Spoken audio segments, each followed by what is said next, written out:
Your reign on the top was short like leprechauns. Now you snitch on your bodyguards, ex-friends, and blood gang dons. Bars. From the moment I saw the GUMMO video with Tekashi standing in front of dozens of self-admitted blood gang members, I knew that Tekashi and whoever else was masterminding the situation was a true marketing genius. Why do people like gangster rap?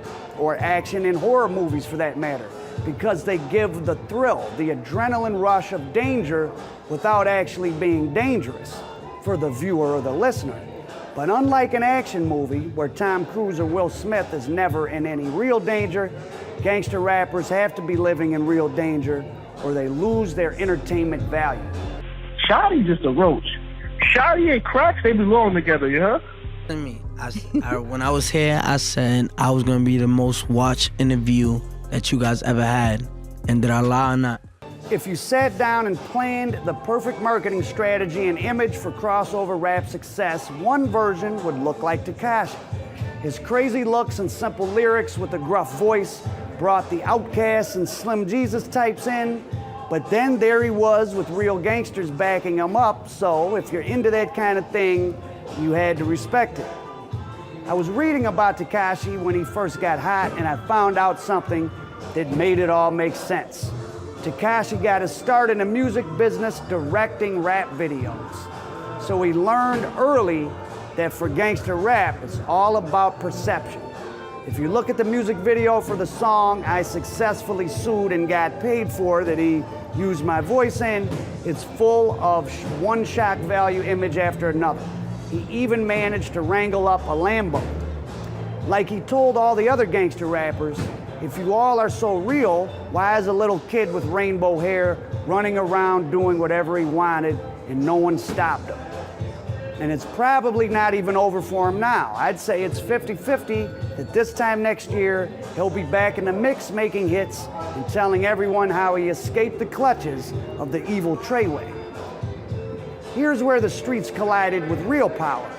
Before Tekashi went on the Breakfast Club and said he fired his entire team, he got a new manager, Elliot Grainge. Now, who is Elliot Grainge?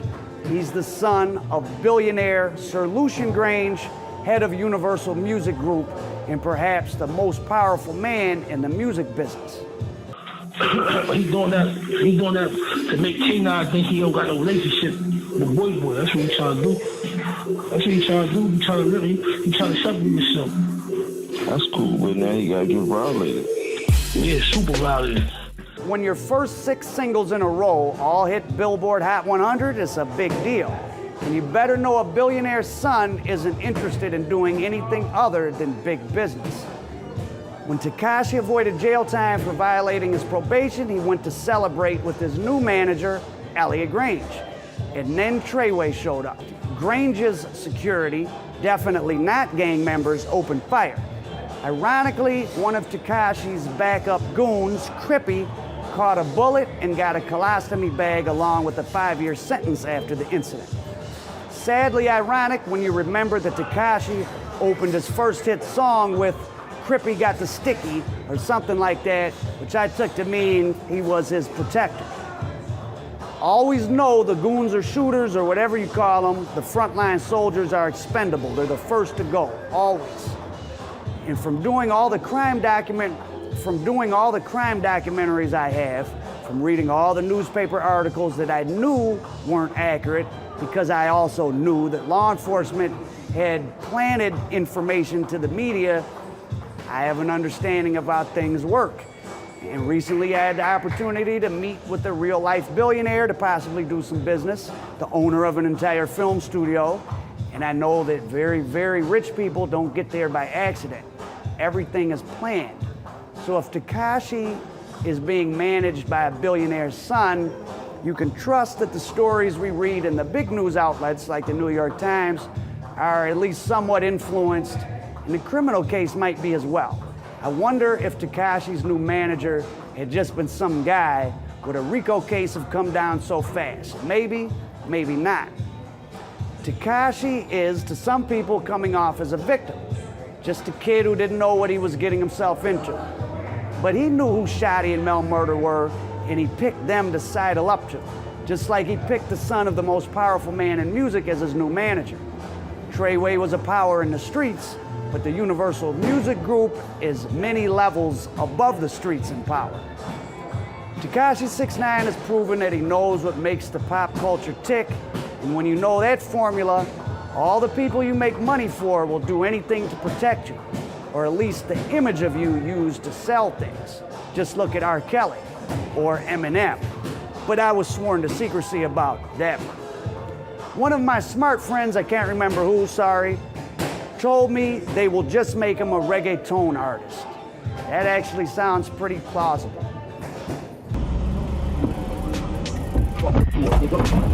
Run it, nigga. Give me everything, nigga. Get out.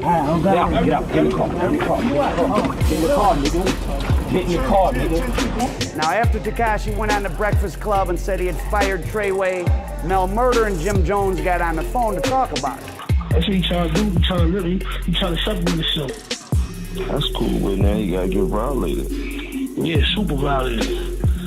Super duper. So ain't too much he can really do unless he gonna run around with 100 armed securities all day. You know what I'm saying? He gonna get shot at place. He ain't getting enough money for that. That's a fact. And he just canceled all his shows. And he ain't a gang member no more. Nah, he ain't nothing. That's what Shotti needs to make sure he do. Nah, tell that nigga that he's not a gang member no more. He kicked out the whip. He was never a gang member. Nigga, Shotti need to expose him. Like, nah, it's pussy. You want me to do? Yeah, they got a TMZ. TMZ want to talk to niggas on Monday. And the way Jim Jones is talking to Mel Murda, if a federal prosecutor wanted to, he could paint the picture that Jim Jones is giving a lower-ranking gang member orders to kill Tekashi's security. And that's all a prosecutor does in a criminal trial. He takes the details of the case and constructs a plausible but not necessarily true story that seems true to a judge or jury. Tekashi had it all figured out, except he made the mistake of thinking he could control the very serious guys who, according to their own words and actions caught on videotape, were shooters and robbers in real life. No, stop. Wait. Chill. Where your man at? Give me your money. Where your money at? Get in the car. All right, get in the car. We're gonna shoot you. No, you just get in the car. Get in the car. Open it. Open the door. Let me open it.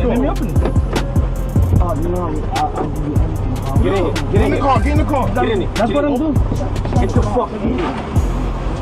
And that's a mistake young people make. They think the world revolves around them, but we're all little planets orbiting other people's sun, just as other people are planets orbiting our own sun. In the next episode of Gangster's Rap, we will talk about the RICO charges and how it played out so far and what's to come.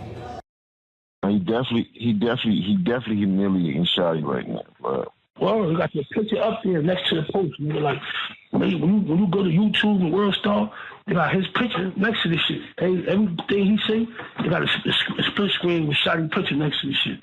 In September, Tekashi 6ix9ine took the witness stand to testify in federal court against two men, Anthony Harv Ellison and Aljamiah Nuke Mack, both of whom were facing charges for racketeering and firearms crimes.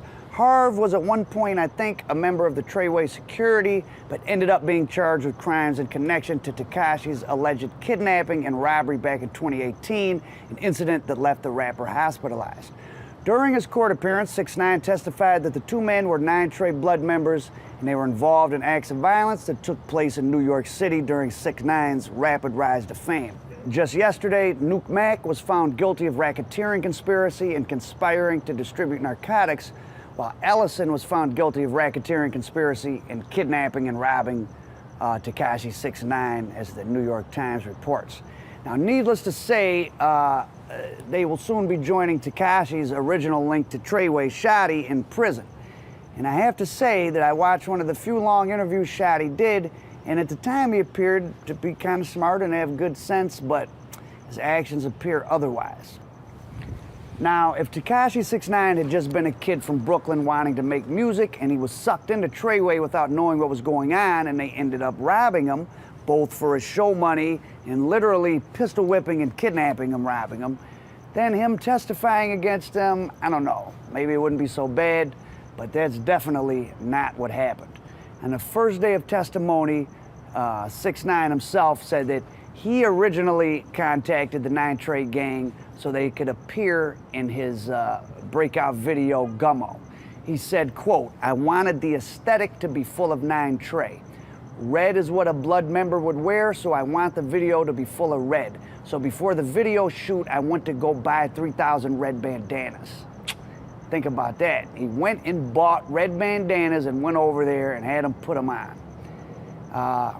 Here's a picture of Tekashi 6ix9ine holding an assault rifle in his apartment. So he was down with the program, at least in terms of the visuals and the economic benefits it was going to get him.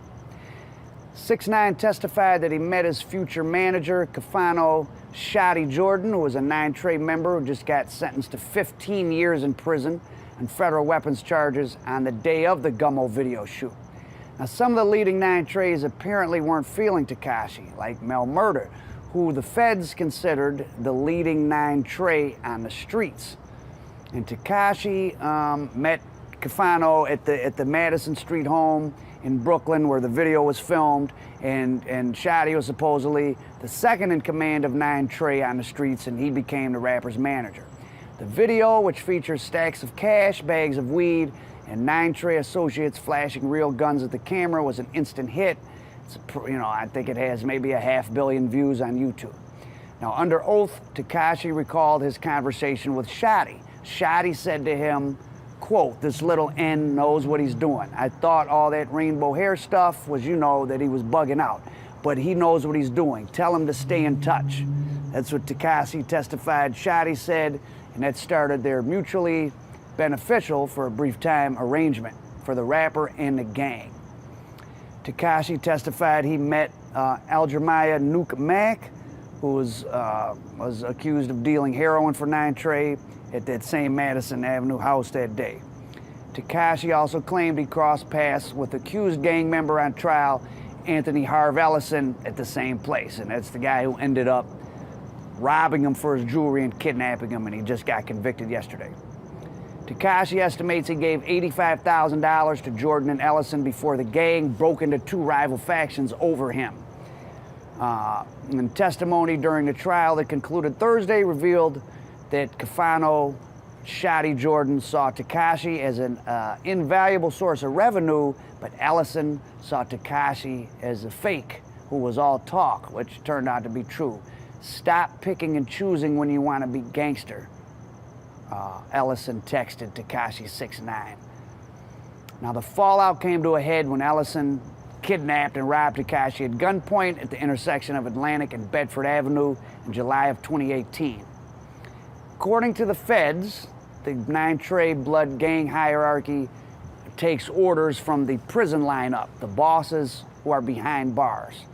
And Mel Murda Jones was supposedly the #1 in charge on the street, and he recently, I think a few months back, admitted in Manhattan federal court to participating in the Nine Trey racketeering operation and acting as a courier of heroin and fentanyl on 2 occasions.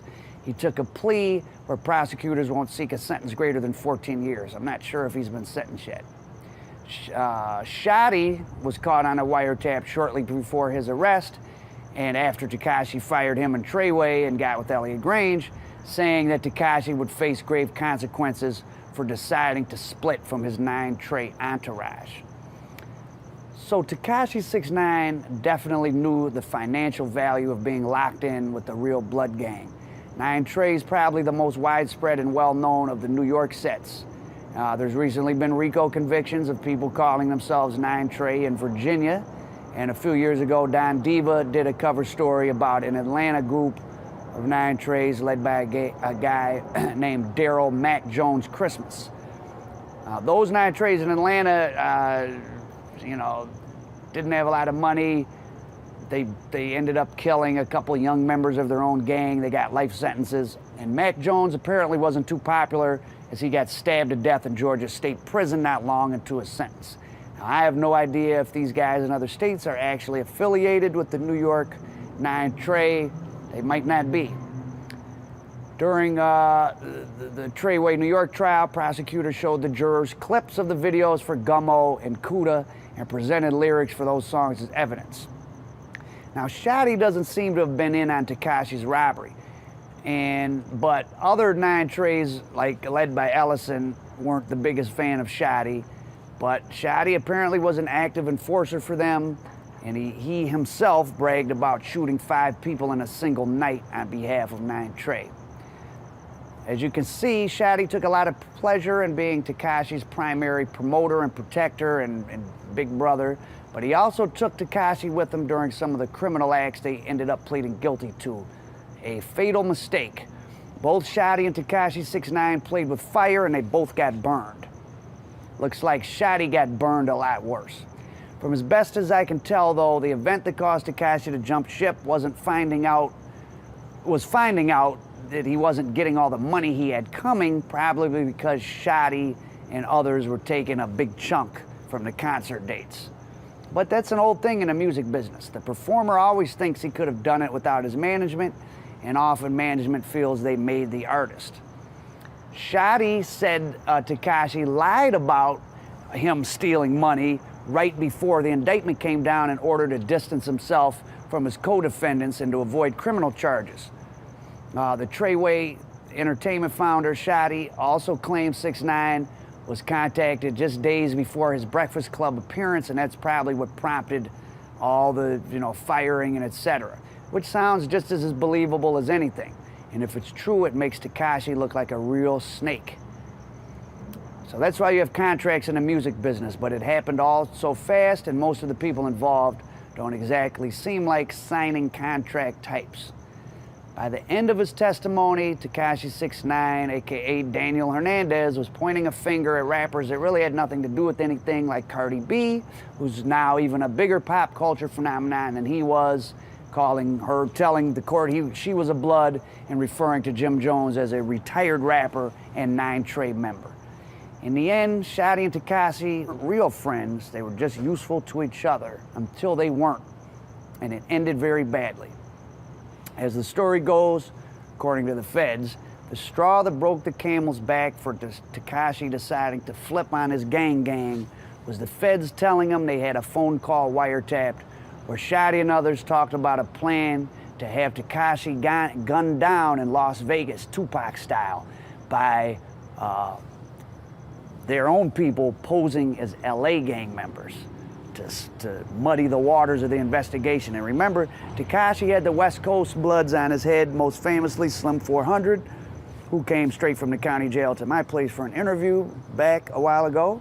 Bumping to be exact. Shout out to J Joker, Our Prophet, and American Dope. We going up. Hold up. You really get into detail within your questions, and you get down and dirty with your shit. And my personal friend, J Joker, who I know from Detroit, and he's also from San Bernardino, and he rolled up on Tekashi all by himself when Tekashi came to town, and he told him a few things. Here's the footage. Man, there's 1,000 dudes in penitentiaries. So a lot of people lost their lives, men, women, children, behind this culture. And to be disrespecting it as if it don't matter. I don't give a fuck about the other niggas who, you gotta check in, or you gotta do this, you gotta tap in, that's irrelevant. Just respect the land, respect the soil. Links to Slim 400 and J Joker's interviews are below. Gangster's Rap, Tekashi and Treyway, the story's still going on, so we'll still have more for you. American Dope. Okay, this is part 3 of my Tekashi series. In the first 2 parts, I gave an overview of why Tekashi is not somebody to feel sorry for, chiefly because he deliberately planned to co-opt the Nine Trey Bloods into his personal marketing plan. He said that in court. They didn't go grab him and victimize him. He was a willing participant, and if anything, he victimized them. And then when his gangster rap songs turned into gangster activities, he quickly got on the witness stand, which, to be honest, might have saved his life. In the world, my streaming numbers is retarded. Like, my numbers, you pull them up, comparing to people is not even comparable. So now in this part, I want to explore just how antisocial Tekashi is and was for leveraging the public's obsession with gangs and gang violence for his own profit, and to challenge you, me, and all of us as the audience for pop culture about why we are part of promoting it. So let's go out to Los Angeles, birthplace of the Bloods and Crips, to see how nearly 50 years of those organizations' existence has impacted communities and people, not in rap videos, but in real life. So one day I was asking someone I knew here in LA if he had anyone interesting, not a criminal, for me to interview in LA, and he suggested I interview a guy who does executive protection for celebrities. That's how I met Lucho and his brother Moody and their friend Trucar. Go to certain clubs and, you know, I work with different bouncers and other guards, and to where it's like, you know, that face card good. Gang violence, especially in the line of work I do. I mean, I'd have been in venues and events where it's 20, 30 dudes from the other side of the tracks, and I'm by myself, you know what I'm saying, suited and booted, ready to work. And, you know what I'm saying, it's a line of respect as a man, you know what I'm saying? Sometimes Lucho is tasked with guarding some of the very people who are, at least to me, making money off of gang culture. I'm walking through Brompton right now. I'm in my hood right now, nigga. Nigga, fuck Chris Brown talking about, nigga. Nowadays, I swear, you feel me? That's how niggas even getting their monies and shit. We can't even talk about niggas getting their money shit. That's how it is. And at the same time, he was born in the Nickerson Gardens in Watts, and he has to navigate the realities of that. Like a lot of people, especially in LA, they use the gang banging to feel like accepted, or, you know what I'm saying, just trying to feel protected in a way. And Trucar, who's around supposed gang members in Watts just because his grandmother lives in Watts, he also has a tricky game to play. So it's like, you know, I'm from the area, you know what I'm saying, and I pay attention to the talent, the work ethic, and all that type stuff, you know what I'm saying? So it's like, you don't have to go that route. You got family from over here and there, you know what I'm saying, to where it's like, keep focusing on your craft, you know what I'm saying? So we can get up out of here. He can't help that his granny still live in the neighborhood, you know what I'm saying? Now, noticing all the things that these guys have to go through to think about just where they go, who they talk to, what they say, what they can and can't do, with who and where at. It must drain their mental energy for figuring out the normal things of life. Now, LA's murder rate is much lower right now than cities like Detroit or Baltimore, but in some parts of LA at least, it definitely feels like that would change fast if most of the guys weren't as careful as they are. Hold on, let me get this right, because I don't want to sit around. You good? Answer one more time. Now, as an example of just how serious things can get, back in '05, starting on Christmas Eve, there was a war between two groups in public housing in Watts. Over 6 weeks, 26 people got shot, 9 of them died. The local schools had to shut down because it wasn't safe for kids to go, and the area around the projects was basically a riot zone with police and ambulances in and out all day. And all that happened probably in a half a square mile. In the Nickerson Gardens, which is one of 4 housing projects in Watts, all with different, very, very well-known street fraternities headquartered out of them. There's a mural of MLK and a memorial to the 1992 Watts gang truce. And I was there with Moody, Lucho's brother, and I saw the big bullet holes chunked out of the MLK mural because there's an opening to Compton Boulevard right there, and that's where if someone wants to shoot in there, that's where they do it at. From 1 to like 16, I had everything I needed. I could go to the store, I could buy some clothes, I could get my re-up. Oh, buy clothes from... All in the projects. This is the biggest project in Watts on the West Coast, period. Yeah, and the whole, it's west of the Mississippi. It's the biggest one. It's the biggest motherfucker. Yeah. So we had everything we needed, from the candy house to the stores to the, you know, we needed legal, illegal, everything in between. All up in here. So we didn't have to go nowhere. So we kind of isolated ourselves, grew, and just kind of made ourselves strong. You know, they say iron sharpen iron. So I do know that Top Dog Entertainment of Kendrick Lamar fame sponsors a huge concert there every December. I'm sure other people help set up the concert. And Rihanna, one of the biggest stars on the planet, has performed right there in the middle of the birthplace of one of the oldest, most infamous gangs in Los Angeles. Now, the newspapers characterize the Nickerson Gardens as terrorized by gangs, quote unquote. I didn't get that impression when I was there. Maybe it was in the past, I wouldn't know. Songs ain't from the hood. Hey, they say songs ain't from the hood. Get off me though. Oh, yeah, that's like me though. What's happening? Nah. So it's a long way from living in the Nickerson Gardens to being Tekashi 6ix9ine. And in California, the gang problem has been so bad for so long that there's the infamous gang injunctions you've heard about. County jail, but when you go to the county jails, when you're on the main line, you wear blues. But when you do that, when you have the gang injunction, they put you in reds and they put you on the floor.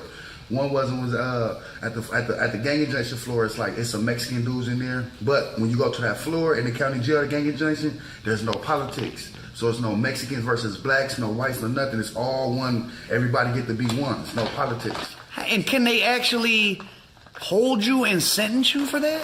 What it do is like a misdemeanor. So it's like if he put a restraining order against you and you keep violating the restraining order, eventually it could turn into a crime. But the first time you violate the restraining order, most likely you get out the next day. Like bail used to be $500 for that. And sometimes there's nothing, no.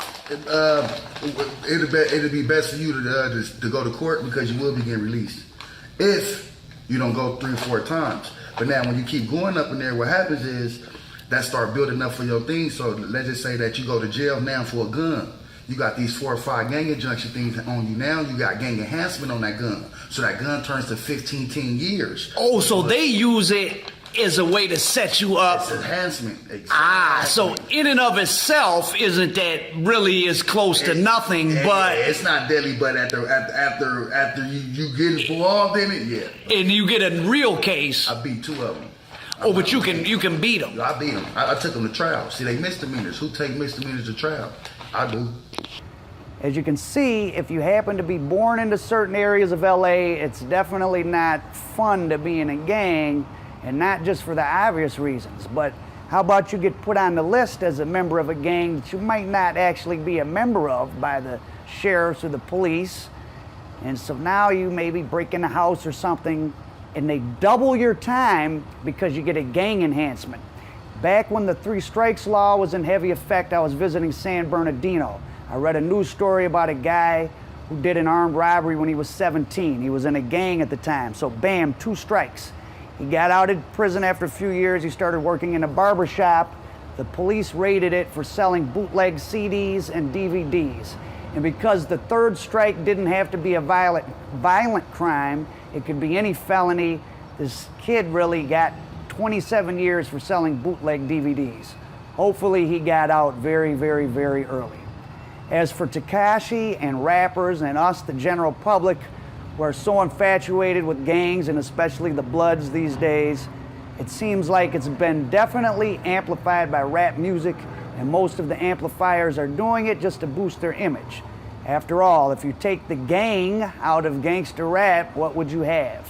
This nigga's everywhere. That's from everywhere. That's just gonna see like for sure. So whatever you banging, or what I represent or stand for, you know, I'll let it be known, or like this is how, you know, but. I mean, the same people that even got hurt through their situations is probably even my family that even got hurt through the situation. So, you feel me? They just taking it a different way. Right. So, you run into a nigga that's running into it, taking it that way, you feel me? You might run into a situation. You become a street terrorist.